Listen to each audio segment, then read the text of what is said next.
Teresa Kok tidak menolak kemungkinan kontroversi melibatkan bekas pembantunya yang kini disiasat oleh SPRM akan mempengaruhi peluangnya untuk mempertahankan kerusi dalam jawatan kuasa eksekutif pusat DAP dalam pemilihan parti pada 16 Mac ini.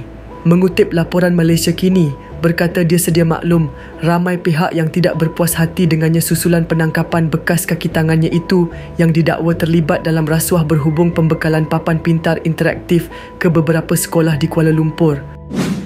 Mungkin terkesan kerana bagi perwakilan DAP yang kenal dengan bekas pembantu saya itu, saya rasa mereka mungkin akan gunakan undi mereka untuk undi keluarkan saya atau tolak saya.